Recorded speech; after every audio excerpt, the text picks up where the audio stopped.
Hello friends, welcome to RB's kitchen tales. അപ്പോൾ ഇന്നത്തെ എൻ്റെ റെസിപ്പി വളരെ സിമ്പിളായിട്ടും അതുപോലെ തന്നെ ബേക്കറിയിൽ നിന്ന് വാങ്ങുന്ന അതേ ടേസ്റ്റിൽ ചെയ്തെടുക്കാൻ പറ്റുന്ന നല്ല അടിപൊളി മുട്ട പപ്സ് ആണ്. അപ്പോൾ നമുക്ക് വീഡിയോയിലോട്ട് പോകാം.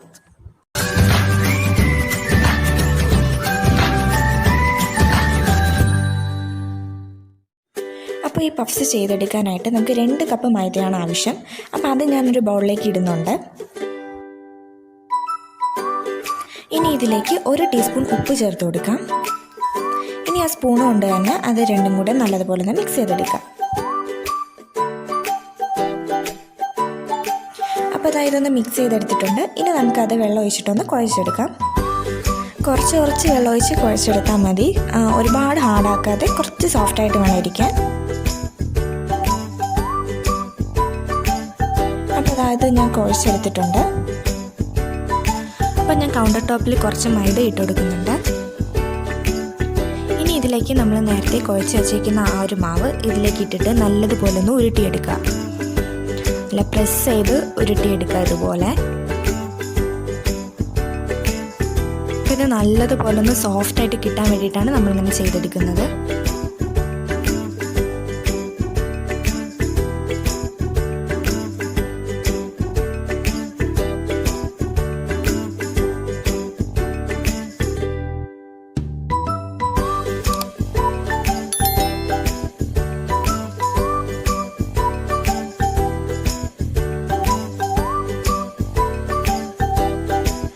ഇതിലേക്ക് ഞാൻ വീണ്ടും കുറച്ച് മൈദ ഇട്ടിട്ട് വീണ്ടും ഉരുട്ടിയെടുക്കാൻ പോവാണ്.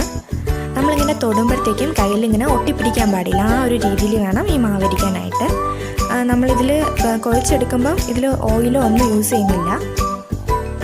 അപ്പം ഞാൻ അതായത് നീളത്തിൽ ഇതുപോലൊന്ന് ഉരുട്ടിയെടുത്തിട്ടുണ്ട്. ഇതിപ്പോൾ കയ്യിൽ നമ്മൾ തൊടുമ്പോൾ കയ്യിൽ ഒട്ടിപ്പിടിക്കാത്ത രീതിയിലാണുള്ളത്. ഇനി ഇതിനെ ഒരു കത്തി വെച്ചിട്ട് നമുക്ക് ഓരോ പീസസ് ആയിട്ട് കട്ട് ചെയ്തെടുക്കാം.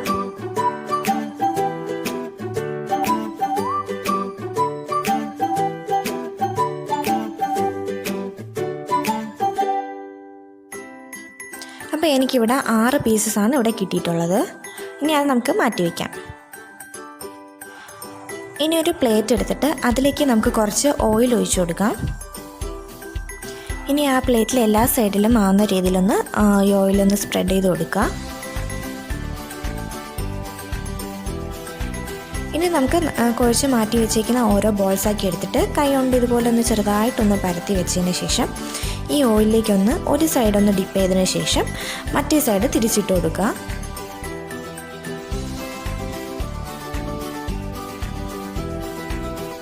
അപ്പോൾ ഇതേപോലെ തന്നെ ബാക്കിയെല്ലാം ഇതുപോലെ ഒരു സൈഡ് ഡിപ്പ് ചെയ്തതിന് ശേഷം മറ്റേ സൈഡ് തിരിച്ചിട്ട് കൊടുക്കുക. ഇനി ഇതിലിരുന്നിട്ട് തന്നെ ഈ ഓയിലെല്ലാം ഇതൊന്ന് അബ്സോർബ് ചെയ്തെടുക്കും. ഇനി ഇത് കുറച്ച് നേരത്തേക്കൊന്ന് മാറ്റി വയ്ക്കുക. ഈ ടൈമിൽ നമുക്ക് പഫ്സിന് ആവശ്യമായിട്ടുള്ള ഫില്ലിങ് റെഡിയാക്കി എടുക്കാം.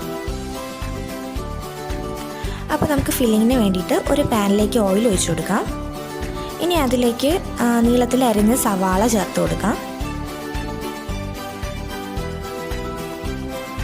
ഇതിലേക്ക് കുറച്ച് ഉപ്പും കൂടെ ഇട്ടിട്ട് നല്ലതുപോലെ ഒന്ന് വഴറ്റിയെടുക്കാം.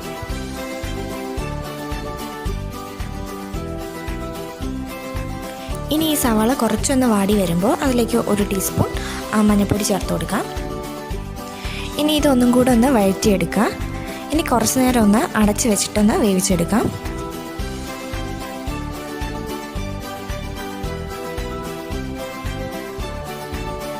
അപ്പോൾ ഈ സവാള കുറച്ചും കൂടെ ഒന്ന് സോഫ്റ്റായിട്ട് വന്നിട്ടുണ്ട്. ഇനി നമുക്ക് ഇതിലേക്ക് അരിഞ്ഞ് വെച്ചിരിക്കുന്ന പച്ചമുളക് ചേർത്ത് കൊടുക്കാം.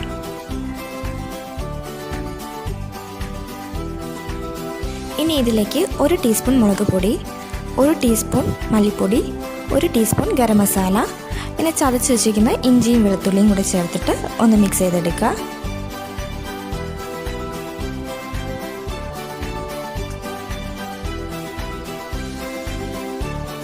ഇനി ഒരു ഫ്ലേവറിന് വേണ്ടിയിട്ട് മല്ലിയില ചെറുതായിട്ട് അരിഞ്ഞ് വെച്ചേക്കുന്നതും കൂടി ചേർത്തിട്ട് ഒന്ന് മിക്സ് ചെയ്തെടുക്കുക.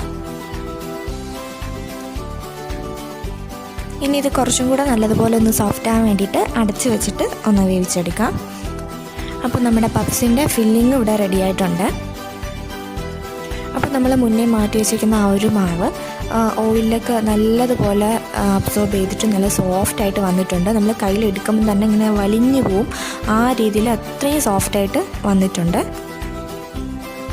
അപ്പോൾ ഇനി നമുക്കിത് പരത്തിയെടുക്കണം. ഇതിന് റോളറിൻ്റെ ആവശ്യമൊന്നുമില്ല, കൈ കൊണ്ട് തന്നെ പരത്തിയെടുക്കാൻ പറ്റും. ഇതുപോലെ കൈ കൊണ്ട് നല്ലതുപോലെ വലുതാക്കി പറ്റുന്ന അത്ര രീതിയിൽ പരത്തിയെടുക്കുക. ഇനി അത് വീണ്ടും ഒന്ന് ഫോൾഡ് ചെയ്ത് 4ആയിട്ട് മടക്കിയതിന് ശേഷം വീണ്ടും പരത്തിയെടുക്കുക.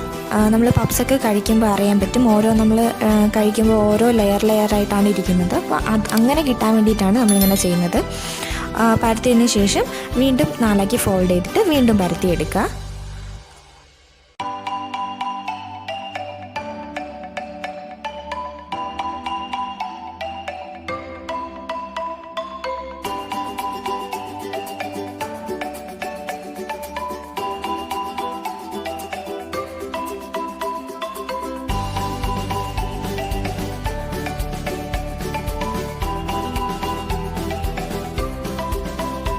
അപ്പോൾ ഇത് ഓരോ ലെയറായിട്ട് ഫോൾഡ് ചെയ്ത് പരത്തി എടുത്തിട്ടുണ്ട്. ഇനി ഇതിൻ്റെ സെൻറ്ററിലായിട്ട് നമ്മൾ ചെയ്ത് വെച്ചിരിക്കുന്ന ഒരു ഫില്ലിങ് വെച്ച് കൊടുക്കാം.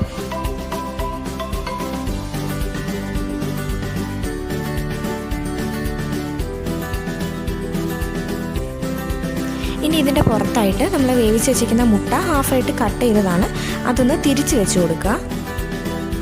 ഇനി ഈ ഷീറ്റിൻ്റെ ഓപ്പോസിറ്റ് കോർണറിൽ നിന്നെടുത്ത് സെൻറ്ററിലേക്ക് കൊണ്ടുവന്ന് ഒട്ടിച്ചു കൊടുക്കുക. അപ്പോൾ സെൻറ്ററിലൊന്ന് നല്ലതുപോലെ ഒന്ന് ഒട്ടിച്ചു കൊടുക്കുക. എന്നിട്ട് അതിൻ്റെ സൈഡൊക്കെ ഒന്ന് പിടിച്ച് അതിൻ്റെ ഷേപ്പൊക്കെ കറക്റ്റാക്കി കൊടുക്കാം.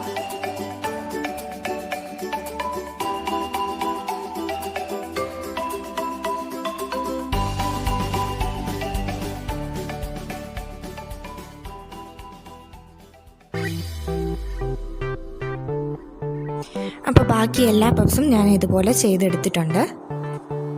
ഞാൻ വേറൊരു ബൗളിൽ ഒരു മുട്ട ബീറ്റ് ചെയ്ത് വെച്ചിട്ടുണ്ട്. ഇനി ആ മുട്ട കുറച്ചായിട്ട് ഓരോ പപ്സിൻ്റെ പുറത്താക്കി ഒന്ന് ഒഴിച്ചു കൊടുത്തതിന് ശേഷം കൈ കൊണ്ട് തന്നെ ഒന്ന് തടവി കൊടുക്കുക. ഒരു ഗ്ലേസിങ് കിട്ടാൻ വേണ്ടിയിട്ടാണ് ഇങ്ങനെ ചെയ്തെടുക്കുന്നത്.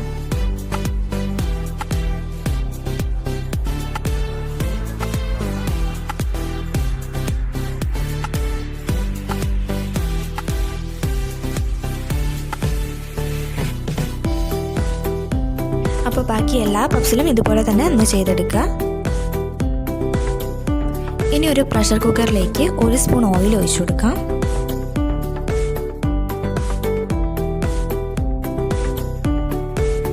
ഇനി ഇതിലേക്ക് ഓരോ പപ്സാക്കി നമുക്ക് വെച്ചു കൊടുക്കാം.